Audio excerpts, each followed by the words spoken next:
네 가지 밭에 떨어진 씨들에 대한 부분이 있었죠.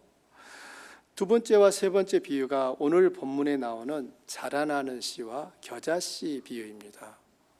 그러면 예수님께서는 이렇게 씨를 가지고서 비유를 자주 말씀하신 것을 알 수 있는데요. 예수님은 이 씨 비유를 통해서 제자들에게 무엇을 가르치려고 하셨던 겁니까?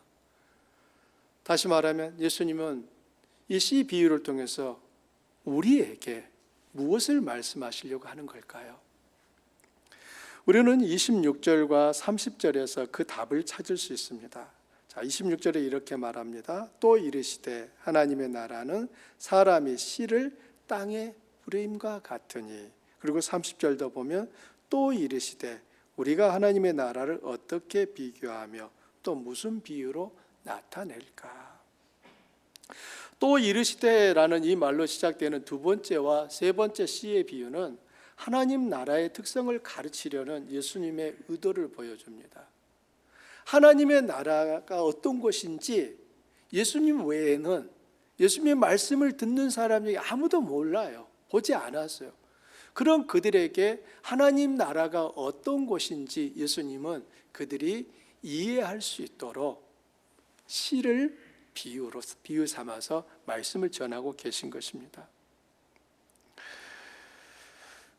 그러면 앞에서 살펴봤던 첫 번째 이 비유의 목적은 무엇입니까? 역시나 11절에 보면 하나님 나라의 비밀이다라고 말을 하고 있습니다.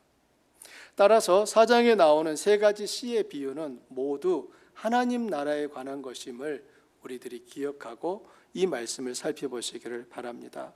오늘 본문에 등장하는 두 번째 씨의 비유는 스스로 자라는 씨에 대한 것입니다. 자, 26절과 29절 말씀을 다시 한번 보겠습니다.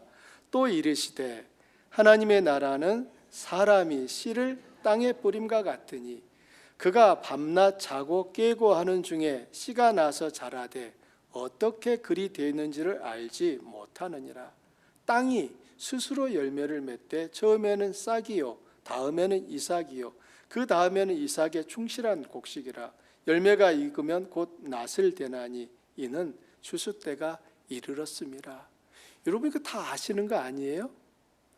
예수님께서는 이 씨가 땅에 심겨지고 또 추수하기까지 그 모든 과정들을 통하여 지금 하나님 나라에 대한 부분을 가르치고 싶어 하십니다. 하나님 나라에 무엇을 말씀하고 싶은 겁니까? 하나님의 나라는 마치 어떤 사람이 땅에 씨를 뿌린 것과 같다라고 이렇게 말씀을 시작하고 있거든요. 여러분 그 장면을 한번 떠올려 보세요. 씨를 뿌렸습니다. 자, 우리 이월희 권사님도 해마다 농부가 되셔서 씨를 뿌리시잖아요. 자, 초점은 여기서 씨를 뿌릴 때 씨입니까? 뿌리는 사람입니까? 초점은 뿌려진 씨에 있다는 거예요. 사실 누가 씨를 뿌리느냐는 중요하지 않습니다. 우리 이 권사님이 뿌렸느냐 박 목사가 뿌렸느냐는 중요한 게 아니에요. 중요한 것은 땅에 씨가 뿌려졌다라는 거예요. 그 뿌려진 씨가 중요한 거죠. 여러분 중에도 밭에 씨를 뿌려본 분이 있을 텐데요. 이 씨의 특성은 딱 밭에 뿌려진 씨의 특성은 씨를 뿌린 사람이 밤낮 자고 깨고 하는 중에 씨가 나서 자란다는 겁니다. 하지만 씨를 뿌린 사람은 그 씨가 어떻게 자라나는지를 알 수 있습니까? 없습니까? 압니까? 모릅니까? 모릅니다. 씨 뿌린 사람은 아무것도 모른다는 거예요. 그러나 땅에 심겨진 그 씨는 씨의 역할을 충실하게 하고 있습니다. 그리고 마침내 싹을 내고 자라나서 열매를 맺히고 때가 되면은 이제 추수를 하게끔 한다는 것입니다. 여러분 씨를 뿌리는 것은 특별한 사람만이 하는 것이 아니라는 것을 지금 주님은 말씀합니다. 일반 사람 누구나 할 수 있다는 거예요. 예수님만이 하시는 일도 아니고 12 제자만이 하는 일도 아니고 목사만 하는 일도 아니고 누구도 나도 할 수 있는 일이 바로 이 씨를 뿌리는 일인 것이죠. 누가 씨를 뿌렸건 땅에 심긴 씨는 뿌린 사람이 씨에게 무슨 일이 일어나는지 다 알지 못해도 자라나는 놀라운 변화가 나타납니다. 그럼 이 비유가 말하고자 하는 게 무엇이에요? 하나님의 나라는 사람이 알지 못하는 사이에도 스스로 성장하는 신비로움이 있다는 것입니다. 하나님의 나라는 하나님께서 일으켜 가시는 나라인 거예요. 여기서 이 씨가 떨어지는 땅은 넓은 의미에서는 세상을 의미하고요, 좁은 의미에서는 각 사람의 마음을 의미합니다. 그리고 땅에 뿌려진 씨는 첫 번째 비유에서 보게 되면 무엇이었습니까? 하나님의 말씀이었습니다. 하나님의 나라의 시작은 하나님의 말씀이 뿌려짐으로 시작된다는 거예요. 자, 하나님의 나라 여러 가지로 생각할 수 있어요. 많은 분들은 하나님 나라 하게 되면은 제일 먼저 떠오르는 것이 죽은 후에 가는 영원한 장소, 천국 이렇게들 생각합니다. 예, 그것도 맞습니다. 그러나 지금 예수님께서 여기서 말씀하시는 하나님의 나라는 죽음 후에 가게 되는 그 영원한 나라를 말하는 것이 아니라 지금 여기서 이루어지고 있는 하나님의 나라를 말씀하고 있어요. 성경에서 하나님의 나라를 의미할 때 더 중요한 의미는 죽음 후에 가는 장소가 아니라 하나님이 다스리시는 그곳을 하나님 나라라고 말합니다. 그러면 하나님이 어떻게 다스립니까? 하나님의 말씀을 통해 다스리는 거예요. 하나님의 말씀이 이 씨처럼 땅에 심겨지게 되면 그 말씀이 역사하기 시작한다는 겁니다. 여러분의 경험을 한번 돌이켜 보십시오. 여러분 어떻게 여기까지 오게 되셨어요? 분명히 여러분의 인생 속에 누군가가 여러분의 밭에, 여러분의 마음에 씨를 뿌린 분이 있었을 것입니다. 부모님일 수도 있고 친구일 수도 있고 친척일 수도 있고 그 누군가가 여러분의 땅에 씨를 뿌렸던 것이죠. 그리고 그 씨가 죽지 않고 자라나서 지금 여러분이 이 자리에 계신 것입니다. 이 하나님의 나라는 하나님의 말씀이 뿌려진 곳에서 시작되는데요, 하나님의 말씀은 놀랍게도 스스로 성장하며 큰 열매를 맺는다는 것이고 그 증거가 바로 여러분 자신인 것입니다. 스스로 열매를 맺는다는 이 말씀처럼 씨가 자라나 열매를 맺는 것은 하나님에게 달린 일이지 씨 뿌린 사람에게 달린 일이 아닙니다. 이것을 아는 사람은 겸손할 수밖에 없어요. 자기 능력으로 열매 맺는 것이 아니라는 것을 알고 있기 때문입니다. 반면에 어리석은 사람은 열매가 많이 맺으면 우쭐대고 기대한 열매가 맺지 않으면 낙심하고 절망합니다. 마치 자기 능력으로 열매를 맺는다고 착각하기 때문입니다. 하나님의 나라가 스스로 자라나 열매를 맺는다면 우리는 아무 일 안 해도 된다는 말입니까? 이런 이제 질문이 떠오를 수 있는데요. 이 비유의 목적은 우리가 해야 할 일을 하지 않는 게으름을 변호하거나 해야 할 의무와 책임으로부터 면죄부를 주기 위해서가 아니라 오히려 성도들을 격려하기 위해서 하셨다는 것입니다. 무엇을 격려하시려고요? 우리는 밭에 씨를 뿌리는 사람과 같이 가르치고 돕고 사랑하고 필요를 채워주며 하나님이 기뻐하시는 삶을 살아야 합니다. 그 누군가의 영혼을 구원하기 위하여 끊임없이 씨를 뿌리고 사랑을 실천하며 그를 위하여 기도합니다. 그런데 우리의 노력이 헛된 것 같이 보이고 기다림이 오래되어 소망하는 것이 부끄럽게 여겨질 때가 있다는 것입니다. 그때 이 말씀을 기억하라는 거예요. 도무지 싹이 나오지 않는 것 같은 그 오랜 기다림 앞에서 절망하지 않는 것은 이 하나님의 말씀의 약속인 거예요. 하나님의 나라는 마치 사람이 씨를 땅에 뿌림과 같다. 자, 어떤 씨는 빨리 올라옵니다. 어떤 씨앗은 죽었는지 도대체 아무 변화가 일어나지 않기도 합니다. 여러분, 그러면 그때 무슨 마음이 들어요? 확인해 보고 싶죠. 그래서 막 파보기도 합니다. 그러나 하나님은 이렇게 말씀하시는 거예요. 씨를 뿌렸지, 네가 씨를 뿌렸지, 그러면 자라날 것이니 낙심하지 말아라. 이 말씀을 지금 이 비유를 통하여 우리에게 하고 계신 것입니다. 오늘 이 비유에서는 이렇게 마지막에 끝나죠. 씨를 뿌린 자가 추수 때 깜짝 놀랍니다. 우리도 마지막에 놀라게 될 것이니 낙심과 절망에 빠져 허우적대지 말고 씨를 뿌리는 그 일을 중단 없이 이루어 가야 한다는 것을 말하고 있습니다. 이걸 격려하시는 거예요. 여러분 가족 중에, 여러분 친구 중에, 또는 여러분이 기도하는 어떤 제목이 오랜 시간이 지났는데도 응답되지 않을 때 낙심과 절망이 똑똑똑 녹아죠. 자주 안 오면 좋겠는데, 환영 초대하지도 않는데 왜 그렇게 자주 오는지, 그 낙심과 절망은 참 부지런하기도 합니다.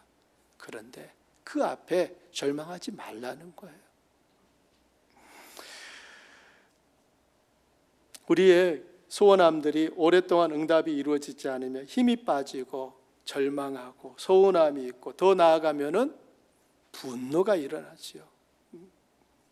우리는 기도한 일이 즉시 응답될 때 마음에 힘이 생기고 더욱 열심을 내는 것이 사실입니다. 그러나 시간이 지나도 그 모든 소원이 쓸데없는 일처럼 여겨질 때 우리의 마음은 마치 요동치는 바닷물처럼 갈피를 잃게 되는 거예요. 하염없이 하나님을 원망하며 우리를 향한 하나님의 계획이 적힌 그 좌표로부터 이탈하게 됩니다. 그런데 주님은 뭐라고요? 그러지 말라는 거예요. 만약 우리 인생에 태양만 내리쬐다면 우리 인생은 어떻게 될 것 같습니까? 내가 바라는 것이 다 순간순간 다 이루어지는 거예요. 어떻게 될까요? 여러분 한번 상상을 해보세요. 날마다 태양만 비춘다. 여러분, 그 태양이 비치는 그 땅은 생명이 살 수 없는 죽은 사막이 되고 말 것입니다. 병충해를 박멸시켜주는 겨울에 맹추위가 없다면 봄이 되어서 농부가 아무리 씨를 많이 뿌린들 그 씨가 제대로 열매를 맺고 수확하는 것이 가능하겠습니까? 농부가 뿌린 씨는 여름의 뜨거운 태양은 말할 것도 없고 모진 비바람 속에서도 속이 꽉 찬 열매로 결실되어 가을이 되어야 거두어지는 것입니다. 이것이 천지 만물을 창조하시고 인생을 주관하시는 하나님의 섭리입니다. 세 번째 비유는 겨자씨 비유예요. 30절과 32절 함께 보십시오. 또 이르시되 우리가 하나님의 나라를 어떻게 비교하며 또 무슨 비유로 나타낼까? 겨자씨 한 알과 같으니 땅에 심길 때에는 땅 위의 모든 씨보다 작은 것이로되 심긴 후에는 자라서 모든 풀보다 커지며 큰 가지를 내나니 공중의 새들이 그 그늘에 깃들일 만큼 되느니라. 여러분 겨자씨 보신 적 있으신가요? 여러분 겨자씨는 아주 작아요. 얼마나 작냐면 마치 볼펜의 끝에 있는 그 볼펜 그 돌만 합니다. 그래서 이 겨자씨는 눈에 땅에 떨어지면 눈에도 잘 안 보여서 찾기가 어렵고요. 콧바람은 불어도 날아가 버릴 만큼 아주 작은 씨입니다. 그런데 놀라운 변화는 땅에 심겨지면 그 성장이 다른 풀보다 커서 새들이 그 겨자씨 가지 사이에 집을 짓고 둥지를 들며 그곳에 살게 된다는 거예요. 작고 연약한 씨의 크기에 비하면 그 성장은 놀랄 정도로 엄청나다는 것입니다. 주님은 이 겨자씨 비유를 통하여 무엇을 말씀하고 싶은 거죠? 하나님 나라의 이 놀라운 성장을 보라는 겁니다. 첫 번째 비유에서 좋은 땅에 떨어진 씨가 자라나 몇 배를 맺습니까? 30배, 60배, 100배를 맺습니다. 그러면 모든 씨가 다 30배, 60배, 100배를 맺었습니까? 아니었잖아요. 4가지 땅 중에 3가지 땅은 씨가 제대로 기능을 못했습니다. 하지만 좋은 땅에 떨어진 그 땅에서 거두어들인 그 소득은 앞에 3가지 땅에 떨어진 씨가 맺지 못한 그 열매들을 다 상쇄하고도 남는다는 것입니다. 가루 서말 속에 누룩을 넣었을 때 그 서말을 다 부풀게 한 아주 작은 누룩, 여러분 그 누룩 역시 오늘 이 겨자씨 비유와 같은 의미를 담고 있는 거예요. 여러분 서말이면 어느 정도 됩니까? 우리 서집사님 서말이면 어느 정도 되는 거예요? 아마 그 정도 될 것 같아요. 그럼 보십시오. 거기에 누룩은요 아주 눈곱만큼입니다. 제가 며칠 전 빵을 만들었습니다. 저희 집에서 빵을 만드는데 원래 이 파우더를 4g을 내야 되는데 제가 그날은 조금 빨리 익으라고 5g을 넣습니다. 빵이 되긴 됐어요. 그런데 그걸 드신 분들이 쓰다 라고 말씀을 하셨어요. 그 아주 1g이라고 하는 것은 거의 뭐 별 차이도 없어 보이는데 그 1g이 만들어낸 결과는 너무나 큰 차이를 내는 것이었습니다. 그 많은 밀가루를 그 조그만 누룩이 다 부풀게 해버리는 것처럼 하나님의 나라는 그런 일을 일으킨다는 거예요. 눈에 보이지도 않을 만큼 작은 그 겨자씨가 새들이 둥지를 틀 만큼 큰 나무로 자라가는 것이 기억하라는 것입니다. 하나님의 말씀이 뿌려진 곳에서는 이처럼 놀라운 성장과 확장이 일어나는 것을 주님은 이 겨자씨 비유를 통하여 우리에게 가르치고 계십니다. 한국 기독교 역사를 살펴보면 오늘 본문의 비유가 실제로 이루어진 것을 확인할 수 있는 좋은 사례가 있습니다. 많은 한국교회 성도님들은 1866년 9월 2일 대동강변에서 순교한 토마스 목사를 기억합니다. 토마스 선교사는 이번에 우리 주한교회가 방문하게 될 그 웨일즈의 하노버라고 하는 아주 작은 교회가 파송한 선교사였습니다. 그는 조선에 와서 한국 개신교 최초의 순교자가 되었습니다. 그런데 이 토마스 선교사보다 약 34년 먼저 조선을 찾아온 선교사가 있었습니다. 그는 귀칠라프라고 하는 선교사입니다. 독일에서 1803년에 태어났는데요. 그는 평생을 이 동아시아권에서 선교사역을 하고 1851년에 중국 상하이에서 죽음을 맞이합니다. 자기 나라로 돌아가지도 않았어요. 그는 죽을 때까지 선교를 위하여 자신의 삶을 바쳤던 분이었는데요.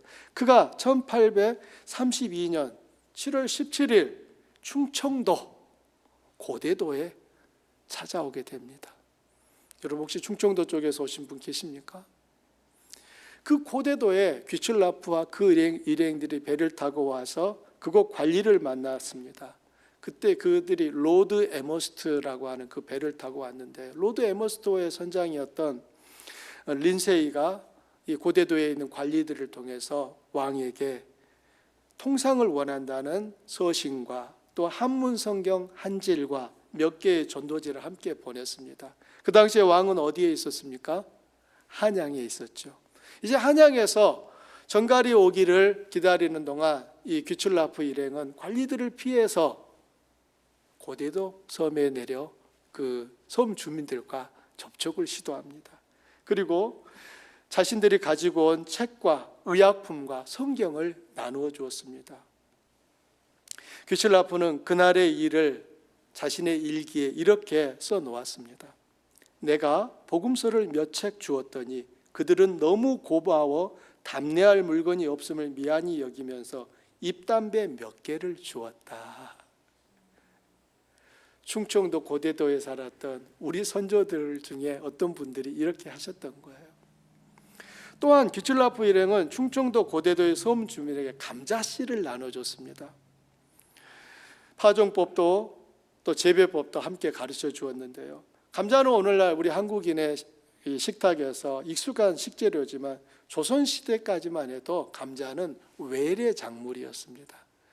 그 감자를 이 귀출라프 일행이 고대도에 있는 섬 주민들에게 나눠주면서 그 해안가에 직접 감자 심는 것을 보여주고 한문으로 쓰여진 재배법을 그들에게 전해 주었습니다. 나중에 이 감자는 충청도를 중심으로 조선 사람들의 소중한 양식으로 자리를 잡았습니다. 1832년 8월 9일 귀출라프는 조선 정부가 통상을 허락하지 않게 되자 고대도를 떠나야 했습니다.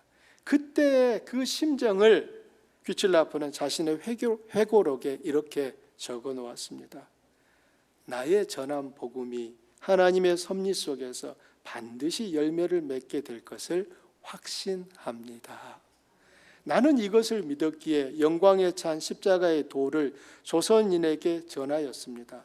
이곳의 주민들은 이미 성서를 받고 있으니 저들을 통하여 복음이 조선 온 땅에 퍼져 광명의 아침이 찾아오도록 하나님의 축복이 임하시기를 기도할 따름입니다.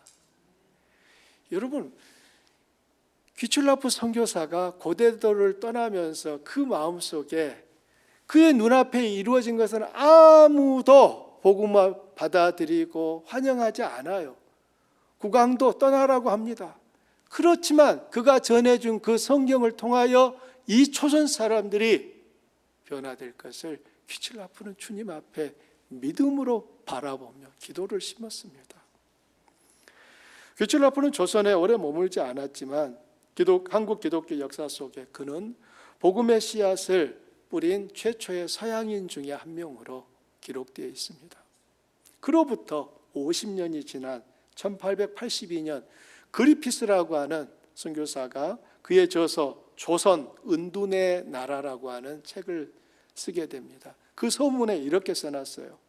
비록 지금은 미개한 민족이지만 장차 동방의 복음의 빛이 되어 동방에 하나님의 복음을 증거하는 최초의 나라가 되기를 희망한다.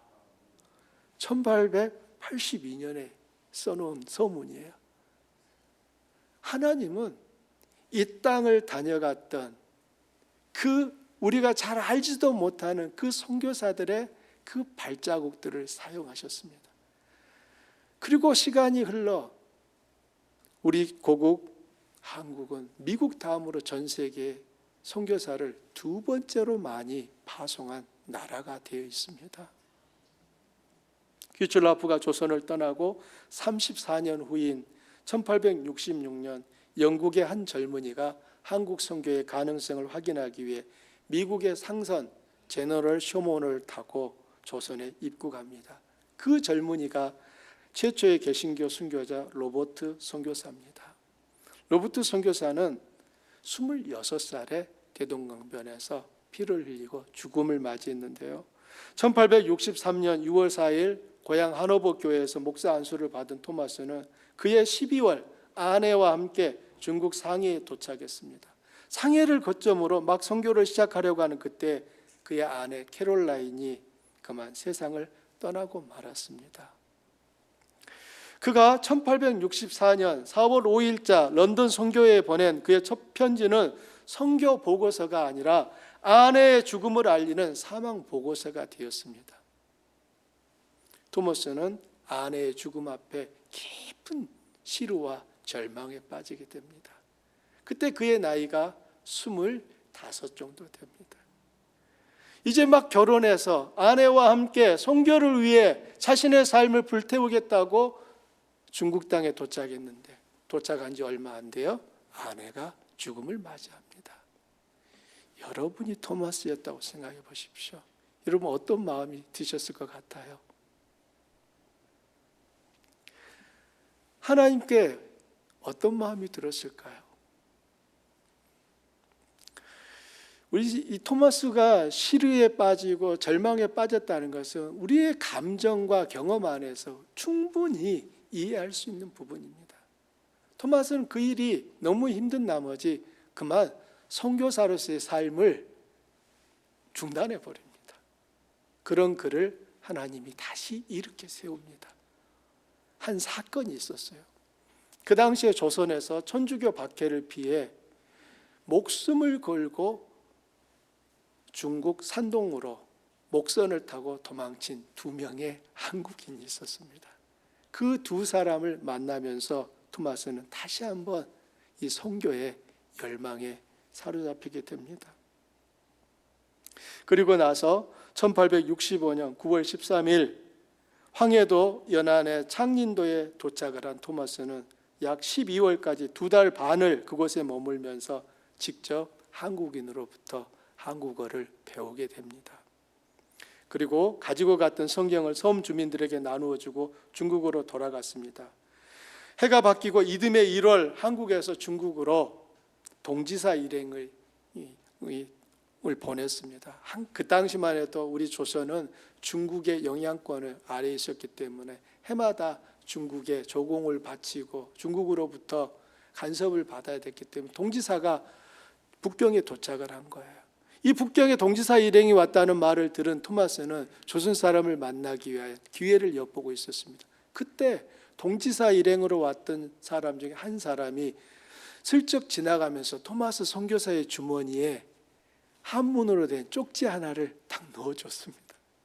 나중에 그 쪽지를 펴보았더니 이런 내용이 쓰여 있었습니다.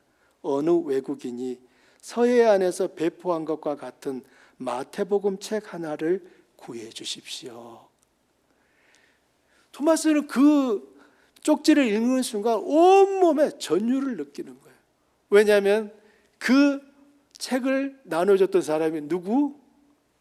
바로 토마스 자신이었거든요. 하나님께서 이 일을 쓰시고 계시다는 사실을 확인한 토마스는 그때부터 더 열렬하게 조선 선교에 마음을 쏟게 됩니다. 마침내 1866년 7월 미국 소유의 상선 제너럴 쇼머노가 조선에 간다는 소식을 듣고 통역 겸 안내자로 그 배에 승선합니다. 토마스는 한국에서 반포하기 위해 몇 권의 중국어 성경을 가지고 그 배에 동승했습니다. 그 당시 조선은 흥선대원군이 세국 정책을 펼치고 있었기 때문에 다른 나라와의 통상이 허락되지 않는 그때였습니다. 그때 이 쇼머노는 통상을 요구하며 계속 대동강을 향해 대동강을 따라서 올라가고 있었습니다. 조선 정부로부터 우리는 통상을 원치 않는다, 돌아가라 라고 하는 이러한 통지를 받았음에도 쇼머노의 선장은 눈이 멀어, 이 돈에 눈이 멀어서 돌아갈 생각을 가지지 않았습니다. 어떤 학자들은 왜 쇼머노가 그렇게 통상을 허락하지 않는 조선 정부의 경고를 무시했느냐에 대해서 소문에 평양 어디에 묻혀 있는 왕릉이 금으로 만들어졌다는 거예요. 그래서 그 금을 훔치기 위하여서 이들이 이 선장은 왔다는 거예요. 토마스는 조선에 오는 목적이 복음을 전해서였지만 선장은 조선에 와서 한몫 챙길 그런 의도가 있었던 것입니다. 평양 감사가 사람을 보내 돌아갈 것을 계속 경고했지만 듣지 않았어요. 마침내 쇼머노가 물러갈 기미를 보이지 않자 이번에는 태도를 바꾸어 쇼머노와 접전을 벌이게 됩니다. 돌을 던지고, 그 당시에 우리 조상들이 가지고 있었던 빼놓을 수 없는 무기는 돌이었어요. 화살을 쏘고 화승포를 쏘면서 접전이 일어납니다. 그리고 관군과 또 백성들이 힘을 합해서 배 여러 척을 묶고 거기에 나뭇가지를 가득 실은 다음에 유황을 뿌리고 불을 질렀어요. 그리고 그 쪽배를 쇼머노 쪽으로 떠내려 보냈습니다. 잠시 후에 쇼머노의 불길이 확 옮겨 붙게 되고 쇼머노에 타고 있었던 선원들이 배에서 뛰어내려 무트로 올라옵니다. 무트에서는 기다리고 있었던 조선 관군들이 올라오는 족족 잡아서 그 자리에서 즉결 처형을 했습니다. 그 병졸 가운데 박충권이라고 하는 사람이 있었어요. 토마스도 더 이상 배에 남을 수 없게 되자 몸에 한문성경 몇 권을 지니고 무트로 헤엄쳐 올라왔습니다. 그리고 박충권에게 성경을 건넸습니다. 박충권이 안 받았어요. 그러자 다른 사람들에게 이제 줬고, 결국은 박충권의 칼에 의해서 토마스는 죽임을 당했습니다. 그때 26살이었어요. 박충권이 그날 일이 이제 끝나고 집으로 돌아가는 길에 땅에 떨어져 있는 성경 한 권을 주워서 자기 집으로 가지고 갔습니다.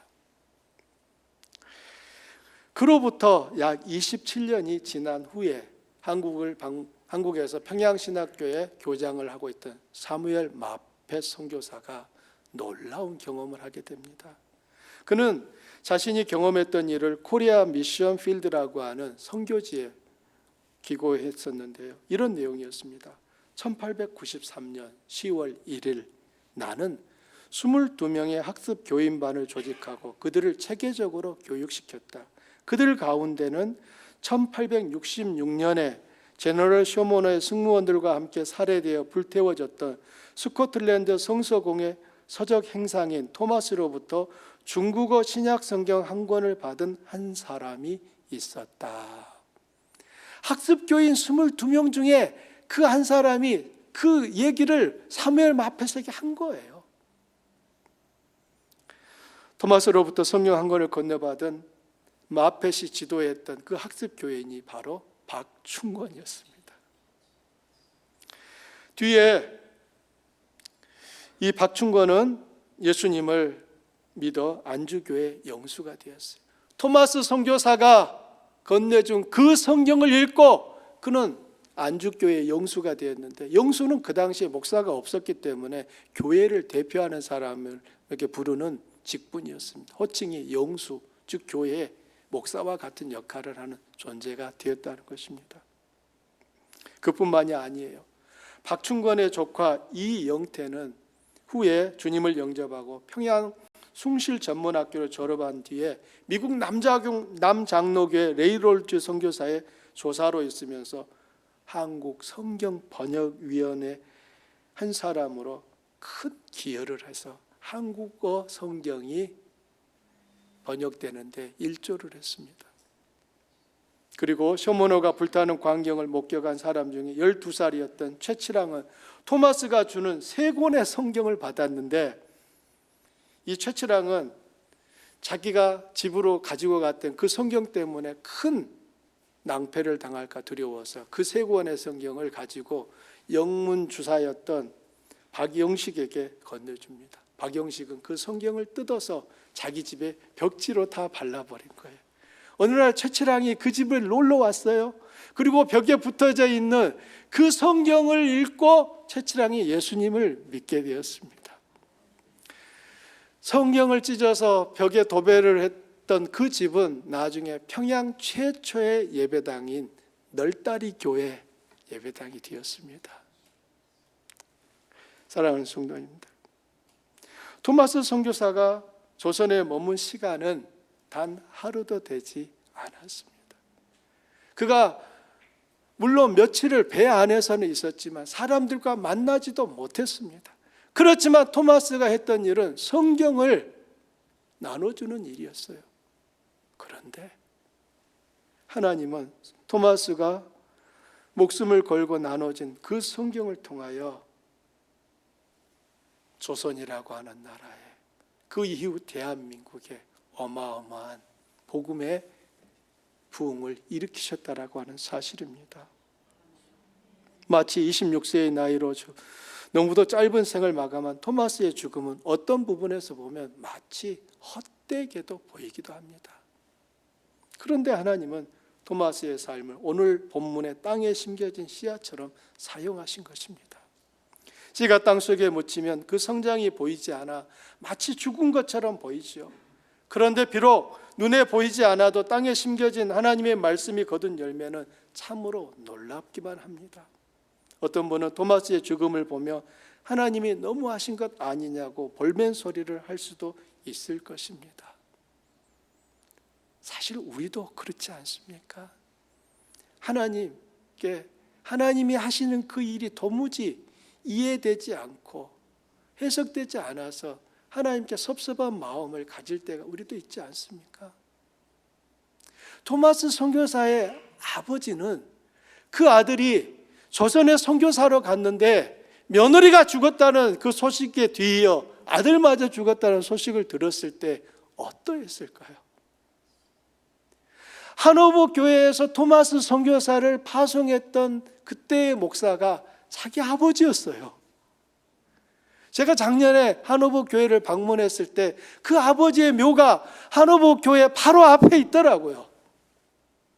그리고 역대 목사님들의 그 이름이 새겨진 그 기록이 거기에 걸려 있었는데 토마스 선교사의 아버지 이름이 거기에 있었습니다. 교회가 크지도 않아요. 아주 작아요. 그 아버지 또 토마스 선교사의 어머니는 아들의 죽음 소식을 들었을 때 하나님께 어떤 마음이 들었을까요? 우리 경험상 그 마음이 어떠했을지 다 설명하지 않아도 능히 헤아릴 수 있을 것입니다. 그러나 하나님은 당신의 일을 묵묵히 진행하셨습니다. 내가 다 이해해야만 하나님이 일하시는 것이 아니라는 사실을 여러분 기억하시기 바랍니다. 만일 내가 이해할 수 있을 만큼만 일하시는 하나님이라면 그분이 전능하신 하나님이겠습니까? 그럴 리가요. 내 수준밖에 안 되는데 어떻게 그분이 하나님일 수 있겠습니까? 어찌 보면 내가 다 이해할 수 없는 것이 우리에게는 감사가 되는 것입니다. 내가 다 이해할지 못할지라도 그분이 당신의 뜻을 따라 일하신다라고 하는 이 사실 앞에 우리는 보이지 않는 그 다음 길도 맡기고 나아갈 수 있는 것 아니겠습니까? 토마스가 걸어간 길에는 깊은 고통과 아픔의 순간도 있었지만 그 가운데서도 토마스와 함께 걸어가신 하나님의 발자국은 선명하게 보입니다. 토마스가 이제 막 결혼하고 중국 선교를 위해 상해에 도착했을 때 아내가 죽었어요.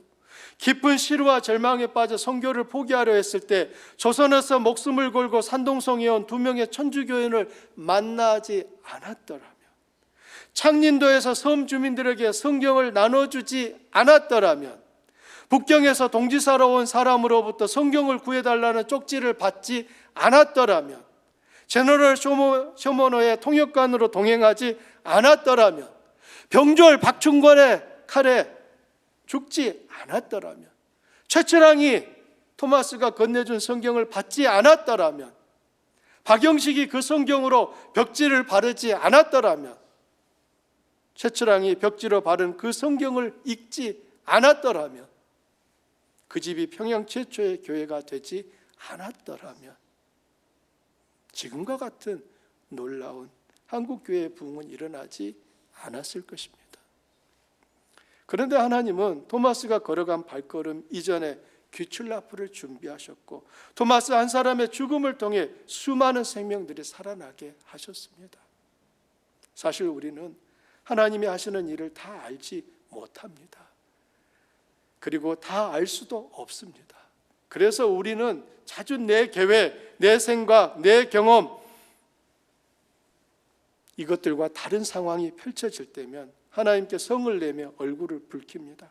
그때마다 누가 주인인지 헷갈려요. 하나님이 주인이신지 내가 주인인지. 말씀의 결론을 맺고자 합니다. 스스로 잘하는 씨와 겨자씨 비유는 둘 다 하나님 나라는 작은 일로 시작하나 큰 일을 이루신다는 진리를 확증합니다. 겨자씨는 1년생 식물이에요. 한 해가 지나면 죽습니다.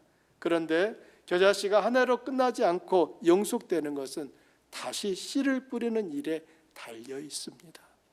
땅에 뿌려진 겨자씨는 반드시 자라고 성장합니다. 하나님께서 땅에 심긴 씨를 살리고 돌보기 때문이죠. 귀출나프와 토마스가 낯설고 말이 통하지 않는 조선까지 오려고 했던 이유가 무엇이었을까요? 그들은 영원의 눈을 뜬 사람이기 때문입니다. 만일 그들이 영원은 대신 이 땅에 일시적이고 제한적인 이 땅에서의 평안만을 편안함만을 추구하는 삶에 눈떠 있는 사람들이었다면 그들은 조선까지 오지 않았을 것입니다. 모든 사람이 죽는다는 사실을 부정하는 사람은 아무도 없습니다. 그러나 어떻게 하면 죽지 않을까를 깊이 생각하는 사람은 어느 시대다 많지 않습니다. 대다수는 영혼보다는 일시적이고 현세적이며 찰나적인 것에 마음을 빼앗기고 삽니다. 눈에 보이는 것, 손에 잡히는 것을 더 크게 생각합니다. 강남의 빌딩 한 채를 갖는 것이 하나님 안에 거하는 것보다 더 큰 관심이 되고 있습니다. 이게 솔직한 거 아닙니까? 여러분은 아니신가요? 여러분은 아니신 줄 알아요. 그러나 수많은 사람들은 강남에 빌딩 한 채를 갖는 것을 하나님 안에 거하는 것보다 더 크게 생각합니다. 더 중요하게 생각합니다. 모든 사람이 죽는다는 사실로부터 어떻게 하면 죽지 않을까에 관심 있는 분은 하나님이시더라고요. 정작 죽을 그 인간은 자기가 살 길에 대하여 관심도 보이지 않는데 하나님은 그 죽을 그 인생을 위하여 당신의 아들을 보내시고 당신의 아들을 십자가에 못 박아 죽이시면서 죽을 수밖에 없는 이들이 살 수 있는 그 영원의 문을 열어주시는 것 아니겠습니까? 사랑하는 주안가족 여러분, 여러분의 눈이 바라보고 있는 것은 무엇입니까? 영원입니까? 아니면 100년으로 끝날 이 땅의 일시적이고 현세적인 삶입니까? 하나님의 나라는 이미 우리 안에 시작되었고 우리의 사랑과 섬김과 눈물을 자양분 삼아 더욱 자라갈 것입니다. 영혼을 소망하며 우리가 이 땅에 남긴 발자국은 우리 자신은 말할 것도 없고 우리 뒤에 오는 누군가에게 어디로 가야 할지 알려주는 선명한 이정표가 될 것입니다. 여러분의 발걸음이 바로 이정표임을 기억하시고 여러분의 발걸음을 영혼을 향하여 내딛는 주안 가족들 되시기를 바랍니다. 우리 말씀 생각하면서 함께 기도하겠습니다.